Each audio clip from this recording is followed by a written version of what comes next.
Hiya, and thank you so much for taking the time to actually watch my video.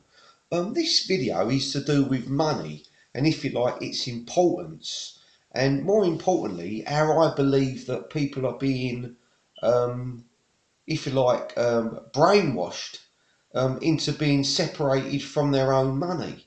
I think it's safe to say that most of the, probably 90% of the wealth in the world is owned by about 10% of the people. And I believe that this is something that we need to try and address.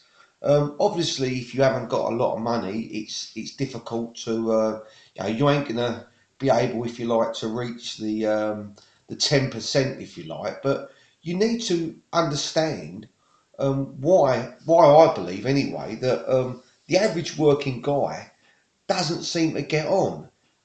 It's all to do, obviously, with money.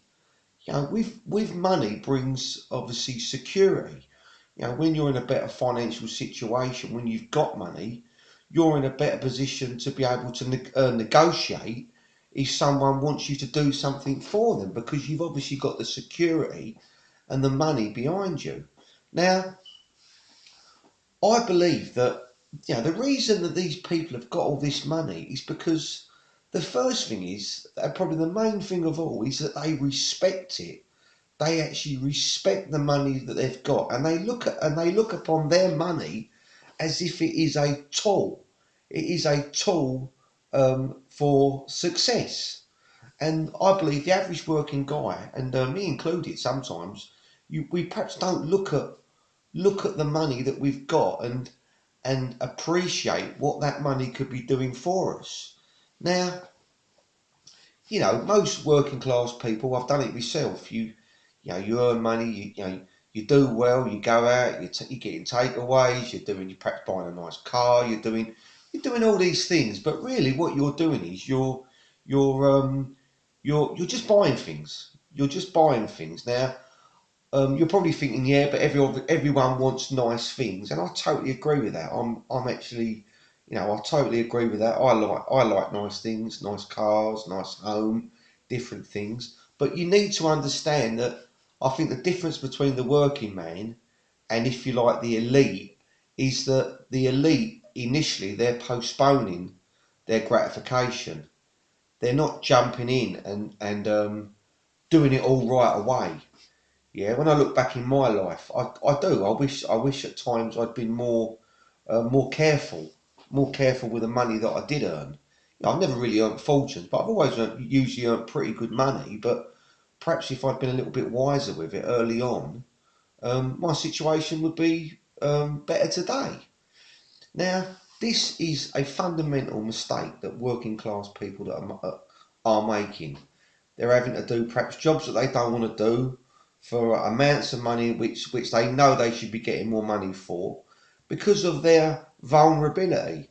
Yeah, and this is something that we've got to look at, and we have to understand that people with money, when they get money, they're obviously spending some of it on things that they want, obviously for their home, cars, holidays, etc. But they're also putting some to a side. They're also putting some to one side, obviously in some sort of investment vehicle to obviously give them security for the future. And this is what I think a lot of people don't do. And it's usually down to education. Yes, people are told that obviously we need to save, and like we understand the concept of saving, but I don't think enough of I don't. This is certainly not addressed enough in schools. Perhaps it's something that kids should be made.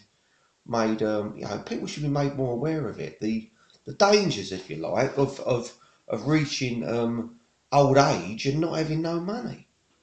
Yeah, obviously you've got in the United Kingdom you've got a welfare system that obviously hopefully would step in and help pay for your care, and obviously make sure you're being looked after. But no one knows what's round the corner with the welfare state in the United Kingdom, and I think it's a mistake to be dependent upon it. This video really is just, like I say, it's just about making you think. you know, that obviously when you're earning money, it's your money, and once you spend it, once you're parted from it, you're never going to get that money back. And you know, it's something that we've really got to look at. I've got a boy, my boy Charlie. He's a really good kid. He don't spend a lot of money, but he don't spend money on like going out much and doing things like that. But he likes nice clothes and he likes nice trainers and things like that. But I said the other day, you know, he wanted a pair of trainers and they were like expensive trainers, but he wanted them, so he got them. They were for his birthday, but I said to him, you know what I mean? I said to him, you know, I was trying to explain to him that once he had some birthday money. Once that was spent, once it was gone, it was gone. Now, he turned around and said to me, yeah, Dad, but I really liked them. You know what I mean? I really, really liked them. But, and obviously that's the balance, isn't it? That's the balance between, you know, parting with your money for something that you want in return. But to me, I think as I've got older, you know, they say as you get older, you get wiser. It does. It's certainly made. I've certainly been thinking more and more lately about the money I earn and about really um, how precious it is. I think it was because I had a rough time before Christmas. My job went a little bit wobbly, if you like, and um, I really had to like you know think about what I was doing with money, and it made me realise that. The situation that I put myself in before Christmas was really of my own doing. Yeah, I hadn't prepared, if you like, for winter. Almost like a, you know, like an animal, like a squirrel collecting his nuts for the winter. You know, in my case, I hit Christmas with not a lot of money, and I was in a bit of a predicament. Now, I think as you get older, you obviously learn to um, you know, think more and plan ahead. But this is definitely something that we need to talk to our children about and to try and advise them of how you know doing saving a little today can really help them in the future. Someone close to me recently come out of the forces, and where they'd been uh, putting money obviously into their pension, and obviously you know obviously it was going out of their salary before they even got their money, which I think is the best way to do it. That way you don't obviously miss it. But obviously how that accumulates over a period of time, it can reach a massive amount. And you know, this is what I'm saying to my kids now. I mean, you feel like you're banging your head against a brick wall a little bit, and especially if they haven't got a lot of money and they're not earning a lot of money. But it's just so, I think it's a conversation that you have to have where you know they obviously are made to realise. I mean, my daughter, she started smoking. She smoked cigarettes, and sometimes she was saying to me, "Dad, can you get me some cigarettes? Like you know, obviously, and I'll give you the money." And I started saying to her, "I'm not doing that for you. A, because I don't want you smoking." I said, and B, I said, I want you to go in that shop and physically have to hand that money over the counter because it's got to make you think about what you're doing with your money.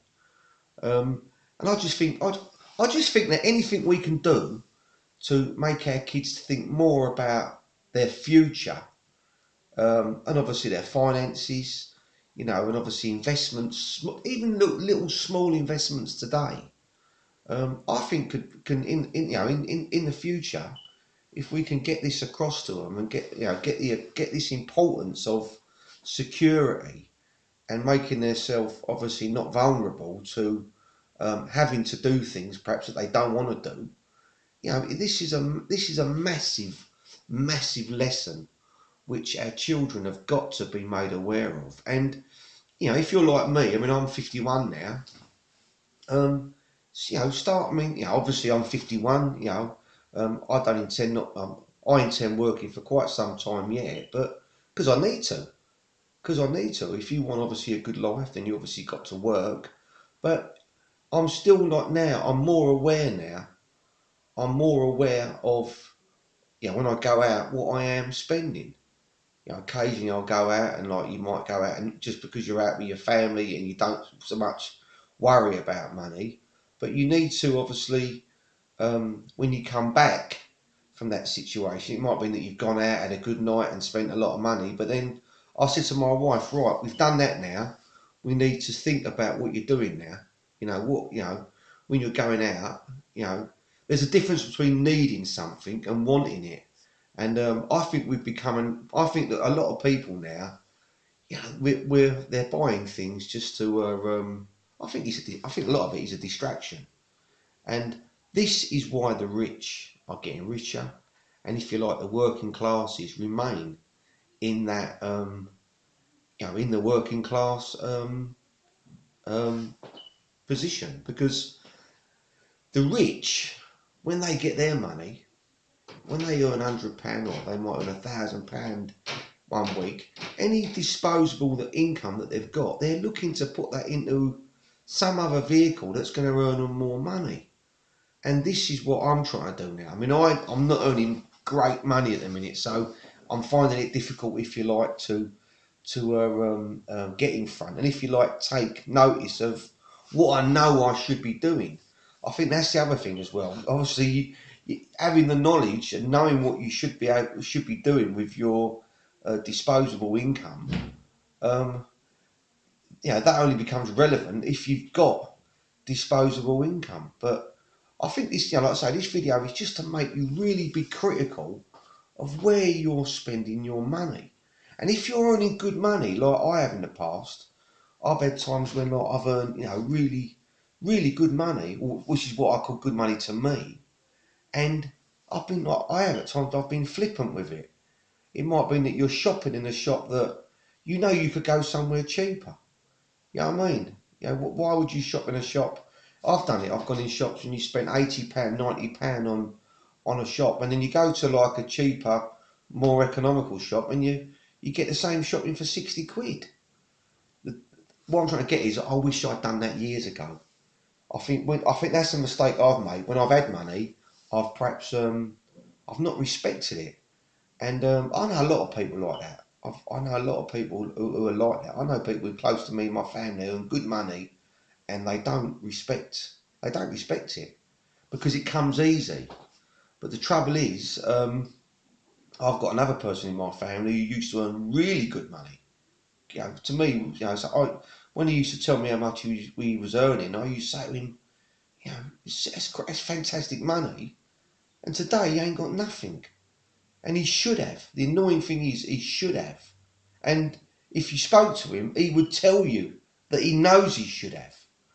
But I don't know. He obviously people around him. You get caught up in the moment, and your money goes. But you got to really, think about where your money's going. Now, I'm not a financial advisor in any way. I did look into doing that years ago, obviously, investments, and I do, if you like, my own. I think where I'm quite educated in that area.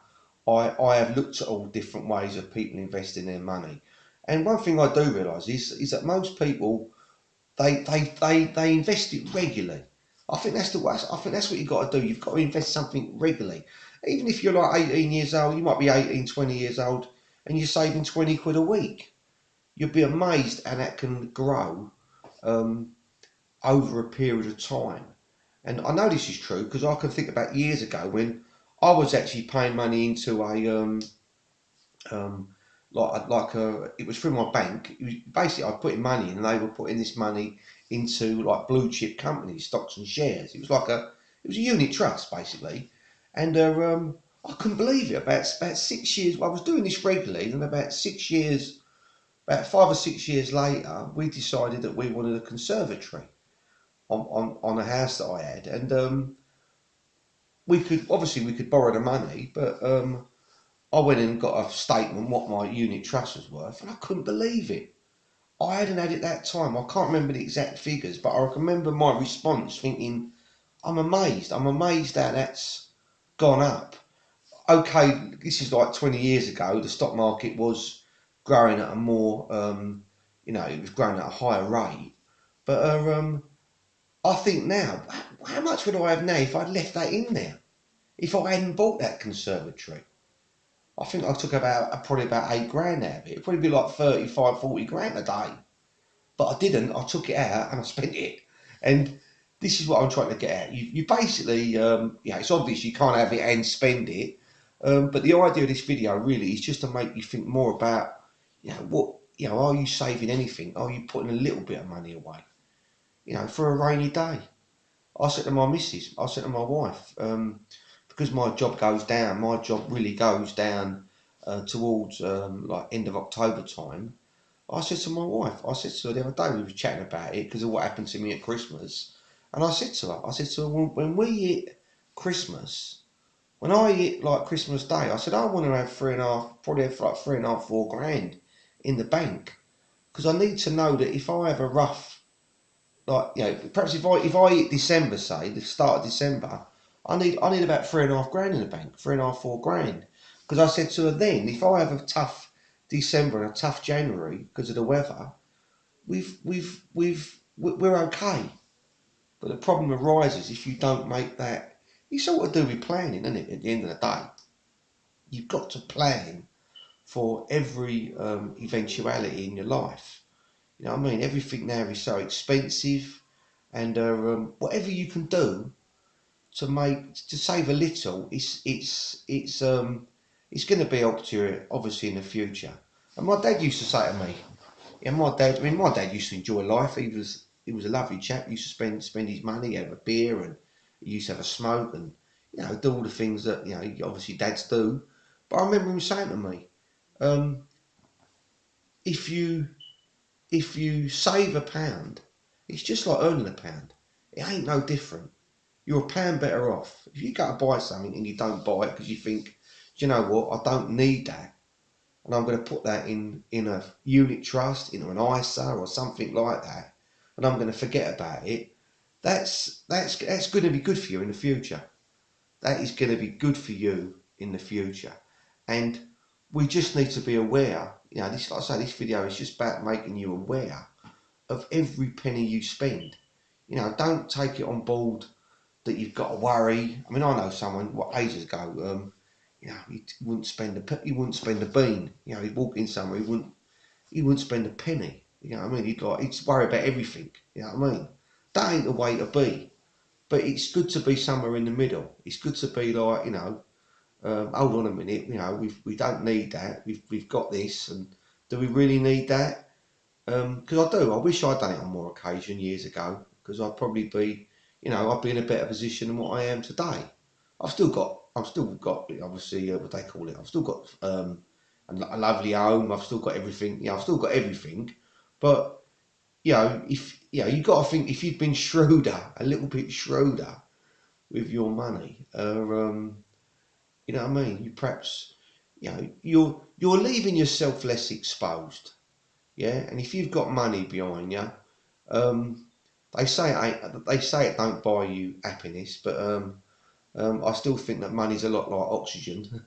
You can't live without it. So to me, that's nonsense. Money does make you happier. If you know what I mean, you might be. I know now if I had 50, 60,000 pounds in the bank, I'd be a lot happier because I know I'd have. I know I haven't got to keep worrying about where my next, how well I'm going to do in my next week, next month's work, because you've got this security, this buffer behind you. You know what I mean? It's like almost like a comfort. I watched a video the other day, and the guy was saying about this person. He suffered with anxiety, and he worries about everything. And this guy says to him, "Go and buy some insurance.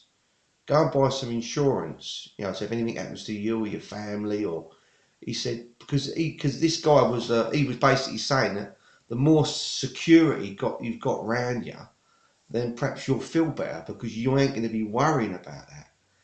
The only problem with that is obviously you've still got to pay for that policy. Do you know what I mean? Which again, it's all money. Everything's money.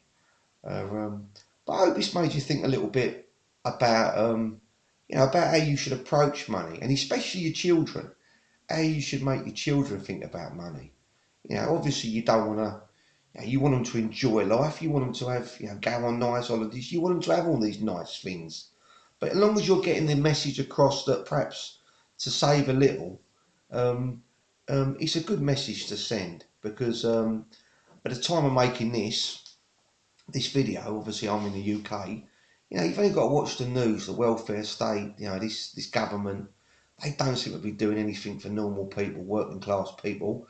Obviously, they haven't got a bottomless pit. They can't keep reaching in and giving money that they haven't got. I understand that, but they don't seem to be doing a lot for the working classes. And I honestly believe that we've got to help ourselves. And one of the ways we can help ourselves is by saving a little, and by not, if you like, rushing out and getting the next latest phone, getting the next latest something else. You know what I mean? You see them, like these people are getting these phones, £700-800 phones, and they're being brainwashed into thinking that they need that phone. When really, I've still got my phone here. I've got an iPhone. It ain't the greatest phone. In fact, my daughter gave me this. And it's a good phone. Yeah, it ain't the latest phone. You probably go and pick that up for about 50 quid now. But what does that phone? What don't my phone do that obviously a later phone might do? Yeah, it might be a bit quicker, but do you really need that quicker phone? Do you really need that bigger screen? Or is it just something you want, something that you've been um, manipulated into getting because perhaps your friend's has got the latest phone, or you think, you've seen an advert on TV. This is the rich separating you from your money. This is the elite. These are the people who are owning the shares in these big companies that are making these phones, right?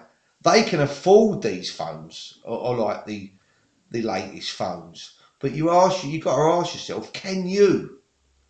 Can you? Or are you just trying to keep up with everyone else? And when you go to your bank, you're overdrawn. Because if that's you, you're going about it the wrong way. You're going about it the wrong way. Something could happen to you in your life. You could lose your job. Perhaps something happen, and then what have you got to fall back on? Yeah? What have you got to fall back on? You need to prepare. And I honestly believe now, at the time of making this video, that, like I say, the welfare state in this country, it's really going to, it's really going downhill. Too many people taking money out of the pot. There's not enough people putting money in. You've got people who should be paying, like these big companies that are making massive profits. They're paying the tax over abroad and things like that. So the pot's shrinking, but more people are taken out of it. And it's not sustainable. This is not sustainable, right? There's going to come a time where, where there ain't no welfare state, where there ain't no NHS.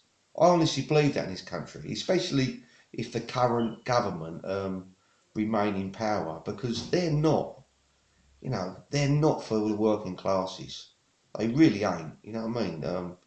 You know, I watch the news daily. You know what I mean? And sometimes I watch it, and it gets me down.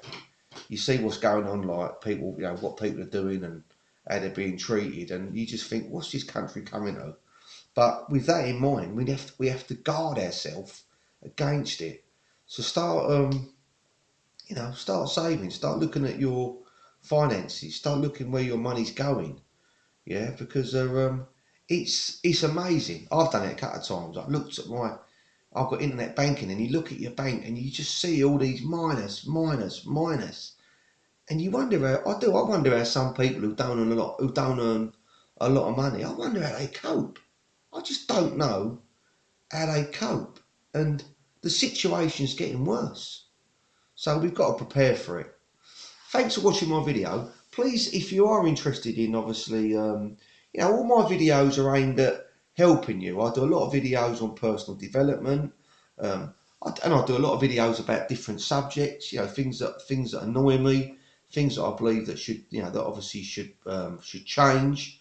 I've done some videos about my health because I suffer with OCD, and basically on my channel it's aimed at helping people. It's aimed at if you like, betterment, and it's aimed at I would say it's aimed at helping people like me, working class, normal people who might be doing quite well. You might be struggling, but whatever situation you're in, my videos might help you. They might make you think about your situation differently.